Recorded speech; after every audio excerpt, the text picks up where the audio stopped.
So, how much was your mother's inheritance? I was taken aback by Bob's comment. The funeral for my mother had just ended. Without a single word of comfort, he said this to me, clearly feeling down. Maybe he thought about the inheritance because I was looking at a document, but that's just unthinkable. It was about $1 million. $1 million?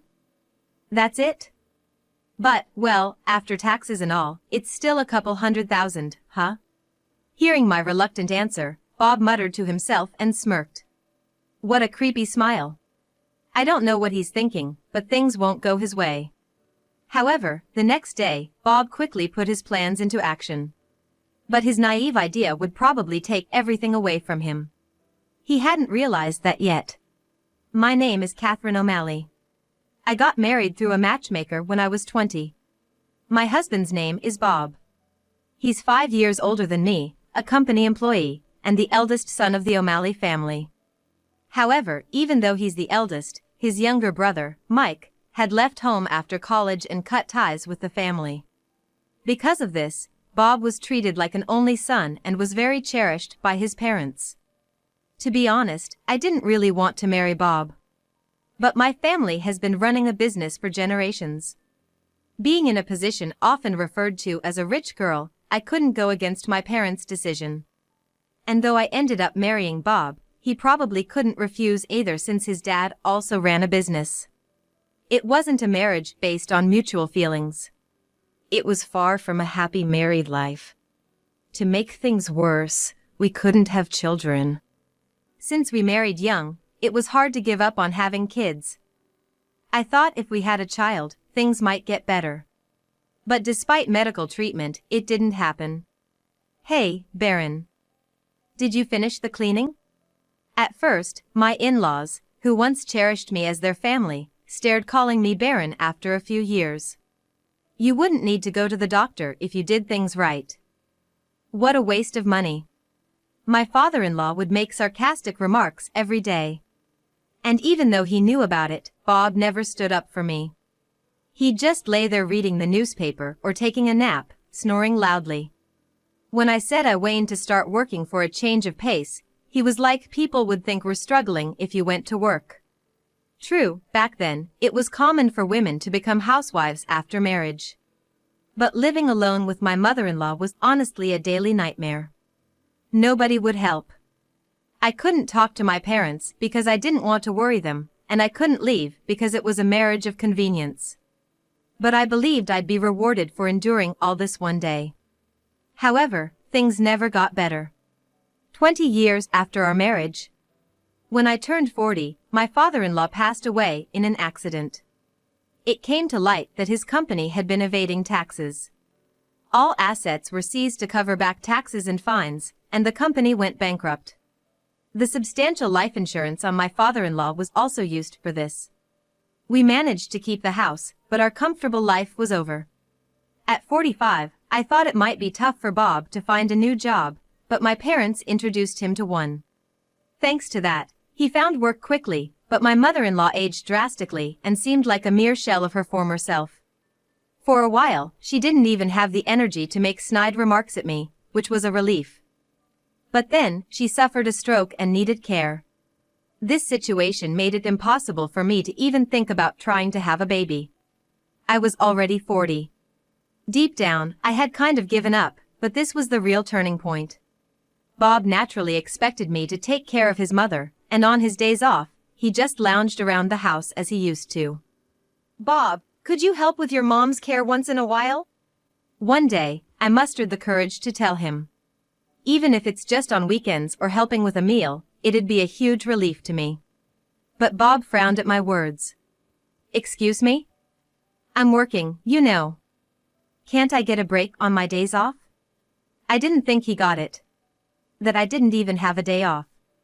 With his father's business gone under and my parents concerned for me, they finally said me to come back. But what would become of my mother-in-law if I did? We currently have a caregiver come once a week, but I doubt we can afford a daily caregiver. Even though she asked me to work harder and made snide comments, I couldn't abandon her. Bob stared to leave the house earlier even on his days off. He said he felt my disapproving gaze whenever he tried to relax at home. My wife doesn't let me relax even on my days off. I heard the rumor that he started telling our neighbors. And he began taking solo trips to places in countryside. Our neighbors know about his mother's condition. Yet Bob, knowing that, would openly comment on dumping the caregiving on me. He probably doesn't realize how he comes off. I've felt bad for his mother, who he once adored but now avoids since she fell ill. Because of you, Bob doesn't come to see me. She'd say that from time to time. Should I leave then? When I retort that, she'd instantly fall silent. I continued this life for another 20 years, with the long caregiving journey finally ending when my mother-in-law passed, joining her husband. I was approaching 60. I no longer had feelings for Bob, but I had come to terms with many things. At this point, I couldn't just leave, and I guess I'll live out my days in this house. Bob, at least, was diligent in his job. That dedication was recognized, and even after retirement, he received requests to work as senior staff. Thanks to that, I'm able to live as I do now. While we were never close as a couple, I'm grateful for that. Our relationship wasn't great, but Bob never tried to kick me out. He probably thinks it's too late now. He still doesn't want to be home on weekends and goes out, so I get to enjoy my alone time. Recently, I even took up pottery. I made some friends at this age, and for the first time since marriage, I've been enjoying my life. But Bob seems irked by it. He was like, while I'm out working, you're just goofing off, and one day, he burnt the bag I used for my pottery class in the backyard. What the hell are you doing? Stop being so obsessed with that weird hobby and do some house chores. Inside the bag were pottery materials and my personal items. Even with water, it was too late, everything was charred. Certainly, anger welled up within me. I thought it might be too late, but the road ahead was long. The word divorce even crossed my mind. But just as I was contemplating that, another misfortune struck me. It was the sudden departure of my parents. My real father passed away unexpectedly from an illness, and just a month after his funeral, my mother too fell ill and followed him. It all happened so suddenly, and I was drowned in sorrow. My father's company was already taken over by my brother, Jake. Given the sheer number of mourners at both my father's and mother's funerals and the busy schedule, I ended up staying in bed for about a week after my mother's funeral. It must have been mental exhaustion. My pottery class friends were considerate enough to check in on me, but only Bob sneered. He was like, "How long are you gonna stay in bed?" I was shocked and tired after Mom's funeral too, but I didn't sleep that much. Must be nice for someone without a job to just sleep. It might be a valid point, but it's the worst thing a husband could say to his wife. The very next day, I forced my weary body up and resumed my usual daily routine. I wasn't really in the mood for hobbies, so I did the bare minimum. Bob, always indifferent to my feelings, seemed satisfied with that. Then, a little while after my mother's funeral, I remembered that the payment deadline to the funeral home was approaching and I looked at a document. Jake was busy with work, so I promised to handle the transfer for him. But Bob, not knowing this, saw me with the document, smirked, and said, "So, how much did you get from your mother's inheritance?" Those words took me aback. He said that without showing an ounce of concern since my mother's funeral. He probably thought about the inheritance because I was looking at the document, but that's just not acceptable behavior. In my listlessness, I replied, "About $1 million. $1 million? That's it? But after taxes and all, you'd still have a few $100,000.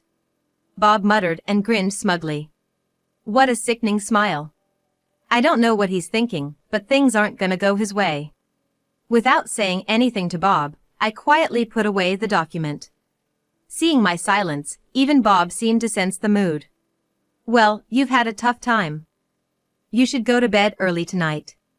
Coming from him, it felt less than comforting.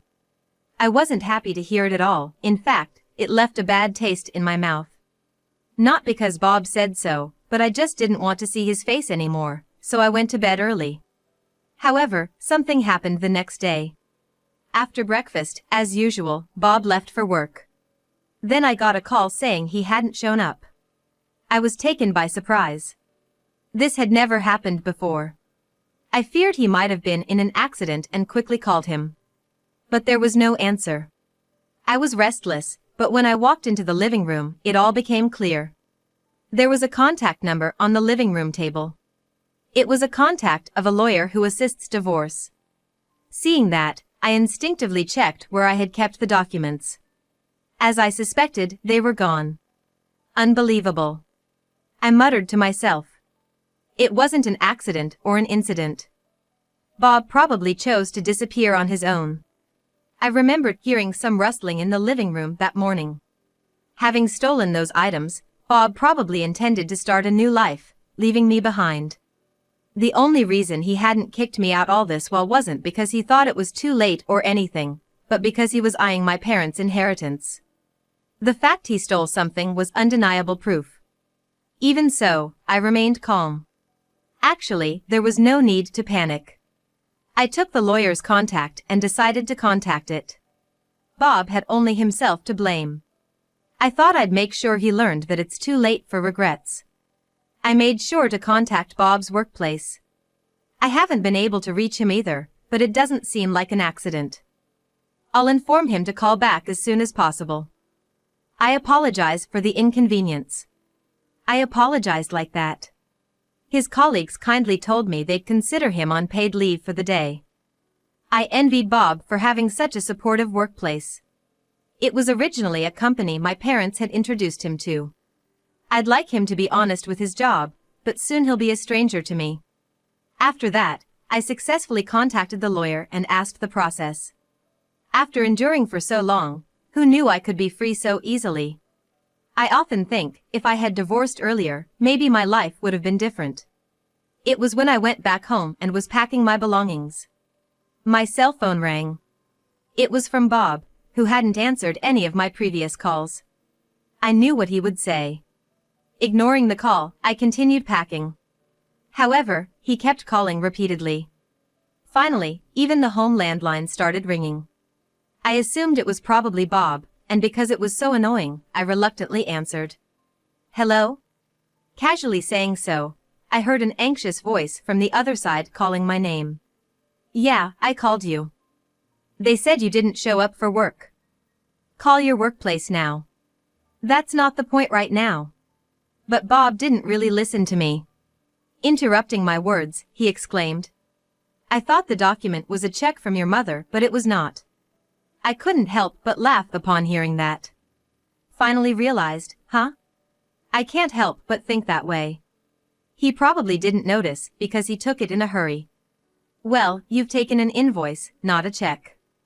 And you burned a check from my mother that she gave me before she's gone. I was going to go through a process of cashing it and deposit to our account. What? Oh, don't you remember? It was in the bag for pottery class. I replied, chuckling. Bob seemed flustered. Then, what's this for? That's the invoice from funeral home. You can clear that if you want. And remember, we still need to go through the probate process for your mother's account. After his mother passed away, I repeatedly asked Bob to do the necessary procedures. I tried going to the bank for the procedures, but they told me Bob may need to involve the probate process and I was too busy to confirm it. So the account was left untouched with just a few dollars in it. About the invoice, I was about to pay and I kept it safe. You gotta be kidding.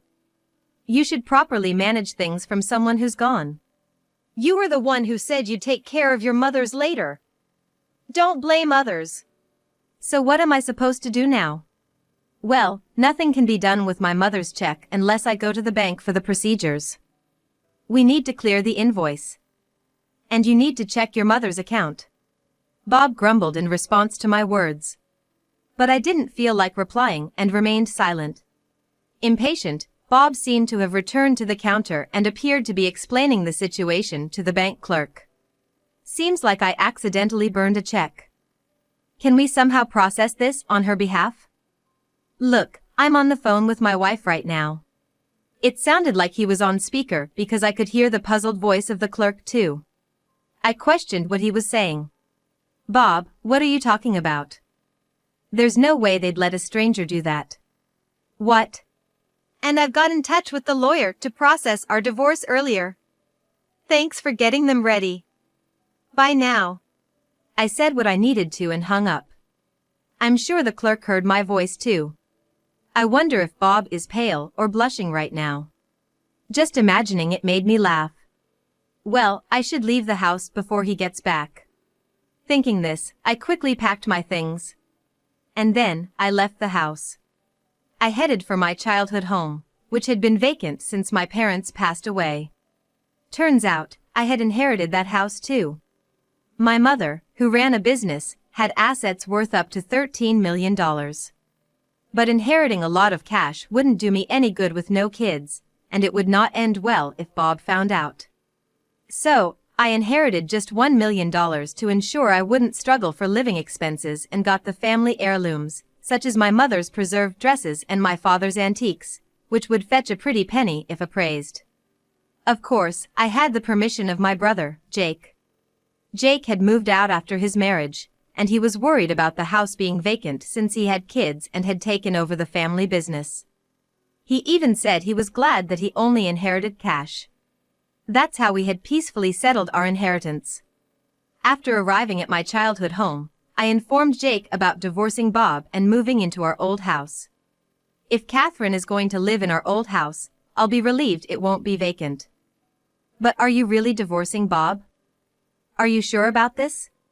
Yes. We don't have kids and both our parents are gone. If both of us want a divorce, it's for the best. I want to start my life over, and I have no regrets. Jake was concerned about me being alone, but being by myself is better than living as Bob's servant. Besides, if I can spend the last part of my life in the house where I grew up with my family, I'd be happy even if I'm alone. Bob kept calling me many times after that. But he seemed so disoriented that he didn't think I'd be at my childhood home, so he never came. I spent that day by myself. Although the house without family did feel lonely, I felt truly relieved deep down. The next day, I dragged myself out to solve the issues. The invoice was with Bob. It was a bit of a hassle to go get it, but I decided to retrieve it at 6 a.m. when he'd likely be asleep. When I got home, I was hit by the smell of alcohol as soon as I opened the door. It was so strong that I involuntarily wrinkled my nose. Entering the living room, beer cans were strewn everywhere. On top of that, the invoice was torn up and left on the table. That's terrible. No matter how angry he was, he had no right to tear up someone's invoice, and it was for my mother's funeral home. I picked up the pieces and put them in my bag.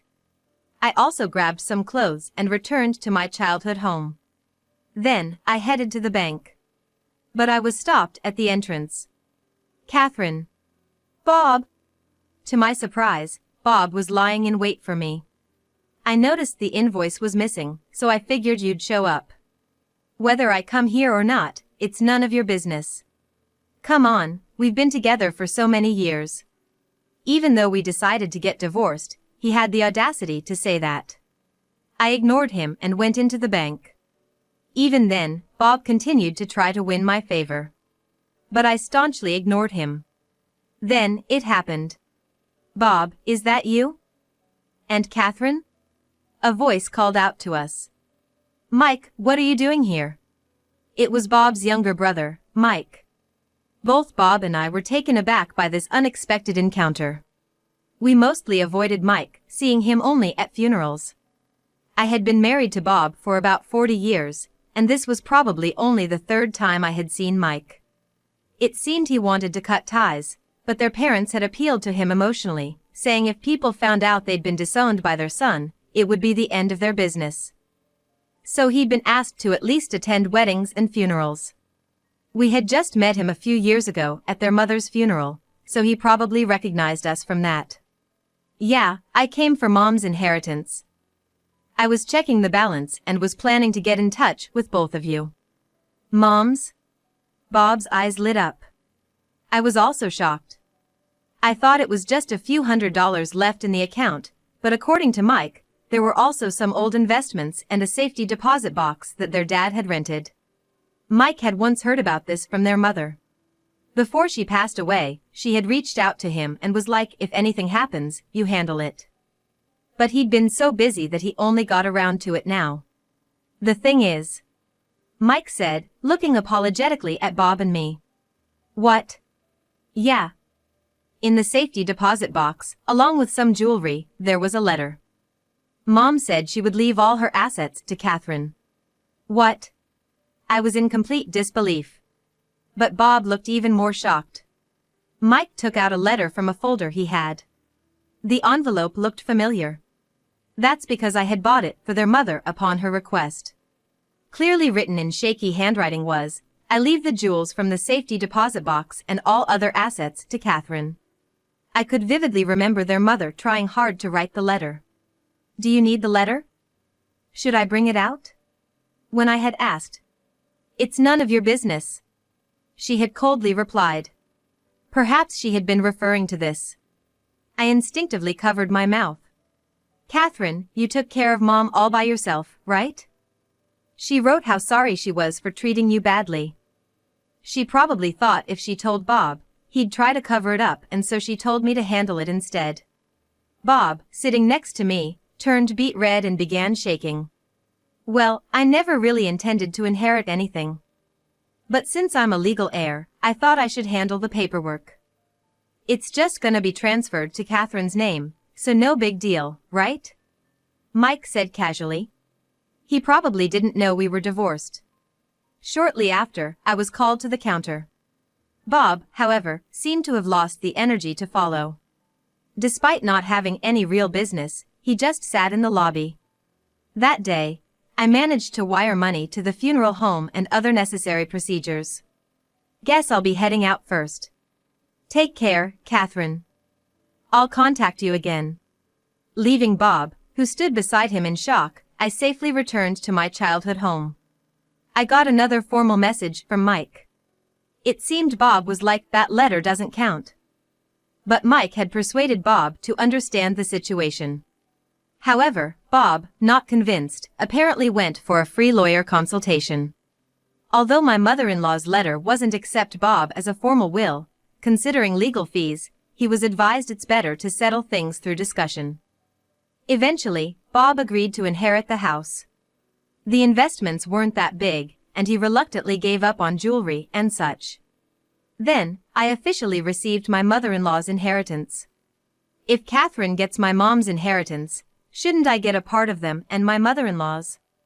That's how Bob challenged the lawyer. They told him it's a different matter. It was downright embarrassing. Despite being calmed down by the lawyer, Bob, still not satisfied, found out I was at my childhood home and came to our place. I was wrong. Let's start over. Realizing he wouldn't get anything, he apologized at the doorstep, wishing for our remarriage. There's no start over. There wasn't any love between us from the beginning. What's there to redo? For the first time, I conveyed my long-held feelings to Bob. Even Bob was at a loss for words. It seemed like he was finally regretting, and I couldn't help but smirk. At least you got the house, right? Oh, did you inform your workplace? If you're that desperate for money, work seriously. Make sure you don't lose your job. I just told him that and closed the door.